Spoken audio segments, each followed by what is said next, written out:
Create-A-Palooza with our next technique. This technique here is chips. So when you get your container with your little bag, you'll have a little bag in there that has these chips in it. And these chips, see, almost like a little dust, is actually dry glaze.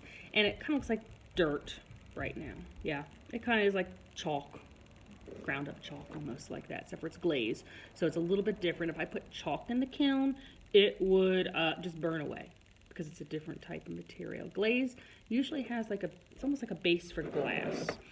Sandy. If you do Minecraft, you would notice that they put their sand in what they call a furnace, and they make glass. That's kind of the same thing we're doing with our glaze. Our glaze is actually making glass over top of this ceramic.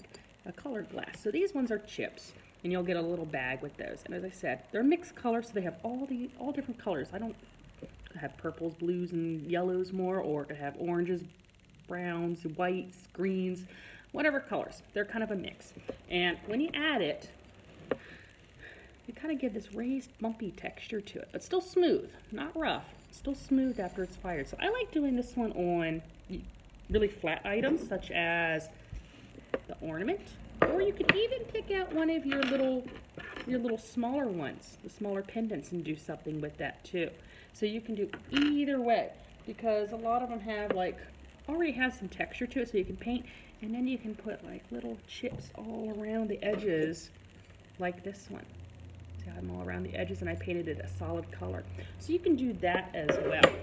So for that technique, what I'm going to do is I want to stick these on. If they come off when I shake it, it means they're not going to stick. So I'm going to stick these on. So I would get my brush, and I would get my glaze. I would start painting my objects. As I said, you can do this on any of any of them actually. You can put on any of the ceramics. Like if you had one of the pig boxes, or you have mugs or whatever, you can do that with any of them. You can put like glazed chips, and if you didn't pick up chips with your other bag, all you do is take your glaze, and sometimes I'll put it out on something like a plate, let it dry, and then you can flake it up and make your own little chips. So you can do that too if you wanted to make chips and you don't have the chips in your take-home kits like the pigs or the boxes, if you picked out just the wet glaze.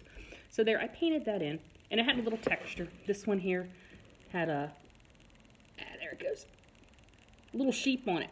So all my glaze is going to go down inside the little crevices and be darker, and the top's going to be lighter. If I want to even make it lighter, another thing I can do is go over it. So I can either take my finger and rub it. See now how it's rubbing? It's rubbing away the glaze on the raised areas and whatever is recessed.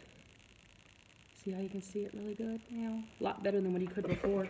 But now if I want to put my chips on, maybe I want to put all my chips on the edges or the skies, I'll make heavy glaze. So heavy glaze, I can either dip it on my chips, or I can sprinkle, or I can even add little specific ones. So now see how I have those little chips? They look a little weird now. They're not coming off. They're glued on really well because I put that wet glaze on. So see how that looks? And now when that fires, I'm using the same colors, the green and mixed chips. When it fires, I'm going to get those raised looks to it. So it's going to look really cool when it's done. And as I said, you could also do stuff like, remember our bubble, when we did our bubble painting? You know, I can take those chips and put it on the nose, or inside the eyes, or the scarf. I can do little dots around the scarf. Or if you got one of the patch pigs, you can do some little chips on the patch pig, or rims of the mugs are down inside. You can even sprinkle them down inside, and it will give that little raised look to it, but still really smooth. So this is kind of a cool little extra thing you can do to make your ceramic come out pretty cool. All right, so that's chips. Just little, I call them Funfetti chips in here whenever you ask. So those little Funfetti chips.